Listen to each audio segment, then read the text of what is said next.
நம்ம ஆல்ரெடி வந்து பார்த்திங்கன்னா ஜரி த்ரெட்டில் எப்படி போடுறதுன்னு பார்த்தோம் செயின் ஸ்டிச்சு. ஸோ அதே தான் இப்போ என்ன பண்ணுறோன்னா சில்க் த்ரெட்டில் எப்படி போடலான்னு சொல்லிட்டு பார்க்கலாம். சில்க் த்ரெட்டில் எப்படி போடலான்னு சொல்லி பார்க்கலாம். Same chain stitch, knot, shapes, double chain stitch, zigzag, chain with zigzag எல்லாமே வந்து சேம் அதில் போட போகிறோம்.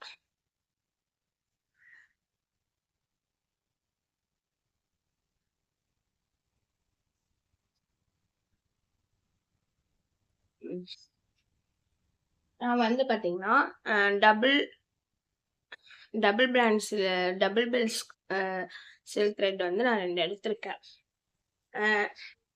நான் வந்து கொஞ்சம் 2 வேறு வேறு கலர்ஸ் எடுத்திருக்கேன் உங்களுக்கு தெரியணுங்கிறதுக்காக. ஸோ நம்ம வந்து இந்த 2 வந்து நல்லா நாட் போட்டுக்கோங்க.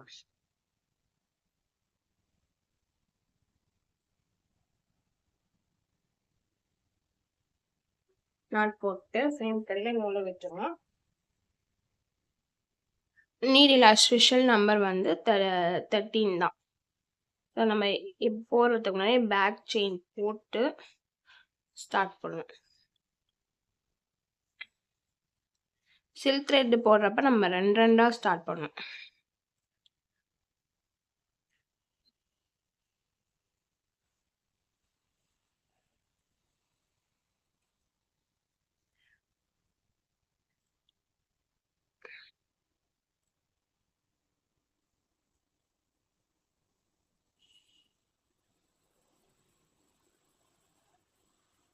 சேம் அதே மாதிரி தான் போட்டு லாக் போட்டுக்கோங்க.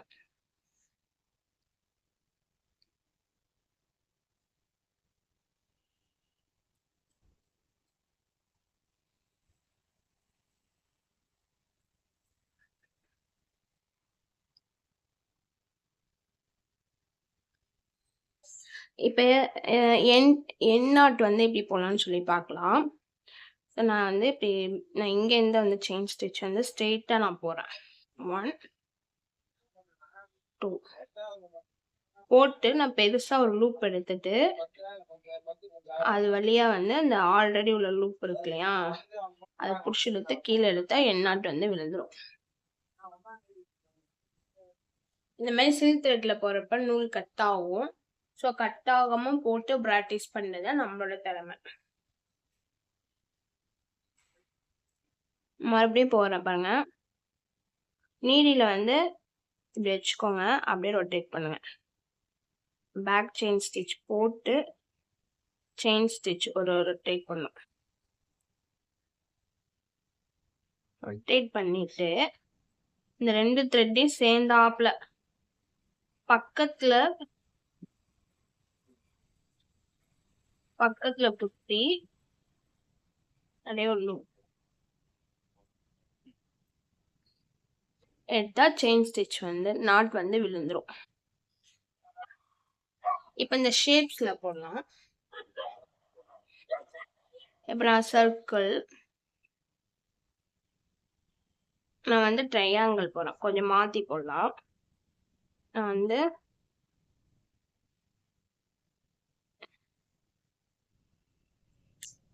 எப்படி போடலான்னு பார்க்கலாமா? சர்க்கிளில் நான் ஆல்ரெடி சொன்ன மாதிரி தான் நம்ம ஜரி த்ரெட்டுக்கு எப்படி போடுறோமோ சேம் அதே மெத்தடு தாங்க சில்க் த்ரெட்டுக்கும். ஆனால் என்ன கொஞ்சம் டிஃப்ரெண்ட்னா ஜரி த்ரெட் வந்து நம்ம சிங்கிளாக யூஸ் பண்ணுவோம், சில்க் த்ரெட் வந்து பார்த்திங்கன்னா நம்ம டபுளாக யூஸ் பண்ணுவோம். இவ்வளோதாங்க டிஃப்ரெண்ட்டு.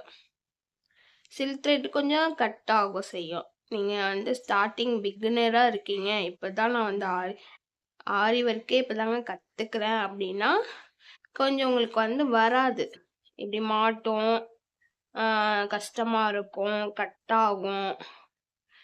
சில்க் த்ரெட்டில் ஈஸியாக வந்திருக்கலாம், உங்களுக்கு ஜரி த்ரெட்டில் ஈஸியாக வந்திருக்கலாம். ஆனால் வந்து சில்க் த்ரெட்டில் கொஞ்சம் ப்ராக்டிஸ் பண்ணுறதுக்கு டிஃபிகல்ட்டாக இருக்கும். ஓகேயா?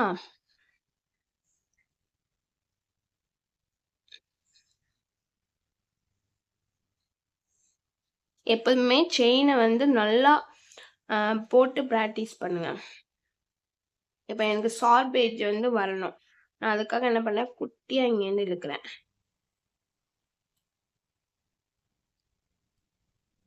குட்டி செயின் ஸ்டிச் போட்டுட்டு ஆப்போசிட் டைரக்ஷனில் போட்டுட்டு இந்த மாதிரி தான் மக்கர் பண்ணணும். நீடிலுக்குள்ள மாட்டிக்கும், வராது, அப்படியே கடுப்பாக இருக்கும். கரெக்டாக இழுக்கணும். இங்கேருந்து போகிறேன், குட்டியாக போட்டுட்டு ஆப்போசிட் டைரக்ஷனில் நூல் கட்டாச்சு.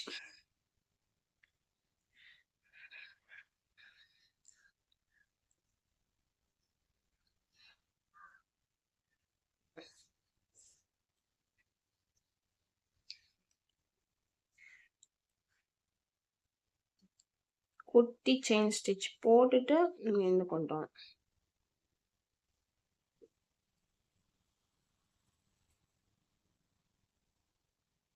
இப்போ எனக்கு ஷார்ப் எட்ஜ் வரணும். நான் இப்படி தான் போனோம். அப்போ இங்கேருந்து ஆப்போசிட் டைரக்ஷன் இங்கே இருக்குது. ஸோ நான் அதுக்கு என்ன பண்ணுறேன்னா, ஆப்போசிட் டைரக்ஷனில் குட்டியாக செயின் ஸ்டிச் போட்டுட்டு இப்படி போகிறேன். அப்போ தான் எனக்கு ஷார்ப் எட்ஜ் வந்து ஃபினிஷிங் நல்லாயிருக்கும். இப்போ நான் ட்ரையாங்கிளில் இப்படி போடுறேன். இப்போ நான் வந்து மேலே போகணும். அப்போ நான் என்ன பண்ணணும், ஆப்போசிட் டைரக்ஷன் இது. ஸோ இங்கேருந்து போட்டேன்னா அந்த ஃபினிஷிங் வந்து கரெக்டாக இருக்கும்.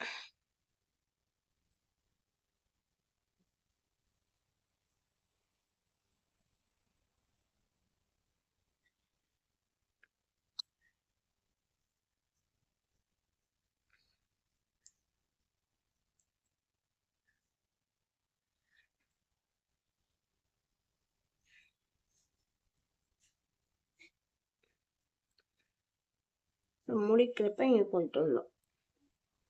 கொஞ்சம் போட்டு அதுக்கப்புறம் என்ன போடணும்.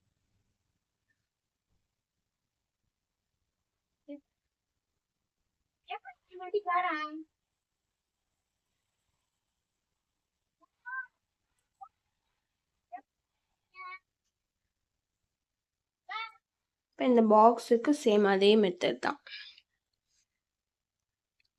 நம்ம இப்படி ஷார்ப் எட்ஜ் கரெக்டாக கவர் பண்ணணும். இப்படி வந்துட்டு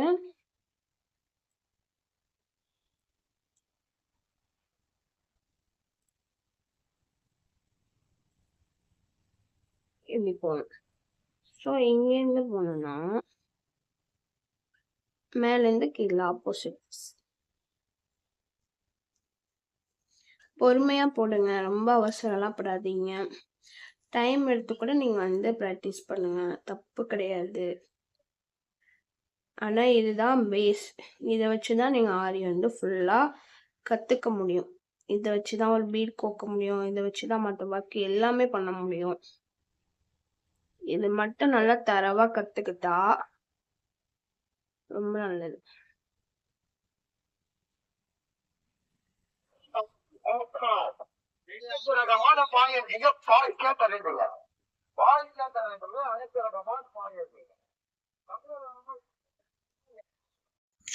அதே மாதிரி தாங்க இப்போ வந்து நம்ம வந்து ஷேப்ஸ், டிஃப்ரெண்ட் ஷேப்ஸில் நான் வந்து இந்த பாக்ஸ் டைப்பில் வந்து கர்வ் மாதிரி கொடுத்துருக்கேன். ஸோ அந்த பாக்ஸ் டைப்பில் வந்து நான் போடுறேன். ஸோ நீங்கள் வீடியோவை நல்லா பாருங்கள், ஜூம் பண்ணி பாருங்கள் நான் எப்படி ஒர்க் அவுட் பண்ணுறேன்னு. ஏன்னா ஜரி த்ரெட்டுக்கும் சில்க் த்ரெட்டுக்கும் அந்த டிஃப்ரென்ஸ் தெரியும். அதனால ஏன்னா ஜரி த்ரெட் வந்து நம்ம சிங்கிளாக போடுவோம், சில்க் த்ரெட் வந்து டபுள் த்ரெட் யூஸ் பண்ணி நம்ம வந்து அந்த ஒர்க் வந்து பண்ணுவோம். இது வந்து நிறையவே நீங்கள் ப்ராக்டிஸ் பண்ணுங்கள். சில்க் த்ரெட்டில், ஜரி த்ரெட்லேயே வந்து ஈஸியாக நீங்கள் செயின் ஸ்டிச் வந்து ப்ராக்டிஸ் பண்ணிடுவீங்க. ஆனால் வந்து சில்க் த்ரெட்டில் வந்து நீங்கள் வந்து ப்ராக்டிஸ் பண்ணுறதுக்கு வந்து கொஞ்சம் கஷ்டமாக இருக்கும். நூல் கரெக்டாக வந்து அந்த நீடில் லூப்பில் வந்து செட் ஆகாது. ஒரு நூல் செட் ஆகும், இன்னொரு நூல் செட் ஆகாது, கட் ஆகும். ஸோ அதனால வந்து கட் ஆகாமல் நம்ம எப்படி நல்லா ப்ராக்டிஸ் பண்ணுறோமோ, நம்ம நீடிலுக்கும் நம்ம த்ரெட்டுக்கும் எப்படி நூல் கட் ஆகாமல் நம்ம ப்ராக்டிஸ் செய்கிறோமோ அப்போ தான் நமக்கு கரெக்டாக நம்ம நல்லா சில்க் த்ரெட் வச்சு ப்ராக்டிஸ் பண்ணியிருக்கதா அர்த்தம்.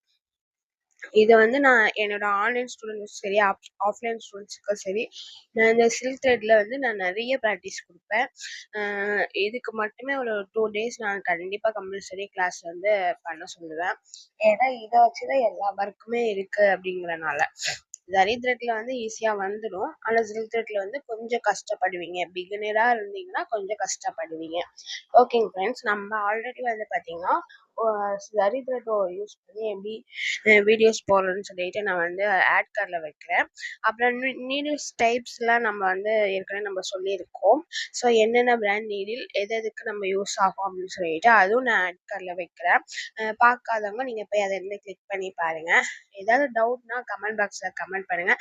என்னோட வாட்ஸ்அப் நம்பர் தரேன். ஸோ நீங்கள் டவுட்டை கிளியர் பண்ணிக்கோங்க. இல்லை கமெண்ட்லேயே நான் வந்து உங்களுக்கு டவுட் மேக்ஸிமம் கிளியர் பண்ண பார்க்குறேன்.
இப்போ வந்து பார்த்தீங்கன்னா, நம்ம டபுள் செயின் ஸ்டிச் வந்து போடுறோம்.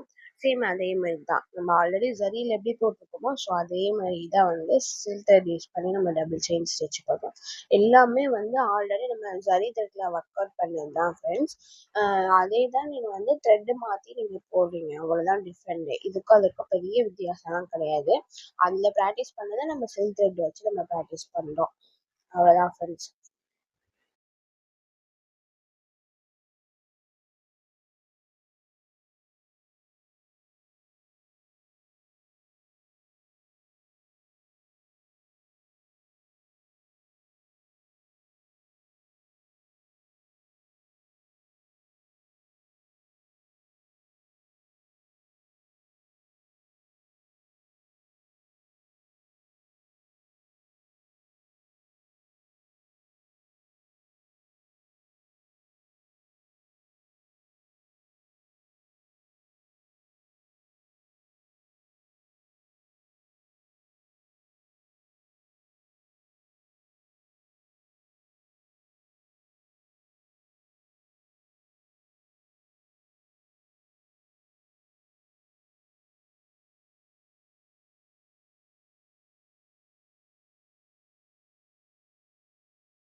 ஆரி கத்துக்கிட்டாலே போதும். நீங்க வீட்லருந்து மினிமம் 5000லேருந்து மேக்ஸிமம் 10,000 வரை நீங்க ஏர்ன் பண்ணலாம். அவங்களோட ஏரியாவ பொறுத்து அதுவும் நான் சொல்றேன். மேக்ஸிமம் எவ்வளோ வேணாலும் நம்ம ஏர்ன் பண்ணலாம் ஃப்ரெண்ட்ஸ். ஆனா வந்து நம்மளோட ஏரியாஸ் அந்த சரௌண்டிங் பொறுத்து தான் இருக்கு. ஸோ நீங்க கண்டிப்பா கத்துக்கோங்க. இது நல்ல ஒரு தொழிலு. வீட்லருந்தே நம்ம சம்பாதிக்கணும். பெண்கள் பர்ட்டிகுலர்லி வீட்லருந்தே சம்பாதிக்க தான் யோசிப்பாங்க. ஏன்னா குழந்தைங்கள பார்த்துக்கணும், வீட்ட பார்த்துக்கணும், வீட்ல வேலையெல்லாம் செய்யணும், வெளில எங்கேயும் வேலைக்கு போக முடியாத சிச்சுவேஷன் நெறைய பேத்துக்கு அமையும். ஸோ அந்த மாரி இருக்க டைம்ல நீங்க இந்த மாரி கிளாஸ்லாம் கத்துக்கிட்டு, நீங்க இந்த மாரி ஆரி ஒர்க் ப்ளவுஸ் வந்து போட்டு ஈஸியா சம்பாதிக்கலாம். இந்த வீடியோ உங்களுக்கு பிடிக்கும்னு நினைக்கிறேன். பிடிச்சா நம்ம சேனலை சப்ஸ்கிரைப் பண்ணுங்க. மறக்காம பெல் ஐக்கானை கிளிக் பண்ணுங்க. அ அ உங்க ஃப்ரெண்ட்ஸ் அண்ட் ஃபேமிலி மெம்பர்ஸ்க்கு வந்து ஷேர் பண்ணுங்க. நெக்ஸ்ட் வீடியோல பார்க்கலாம். பாய், டாடா.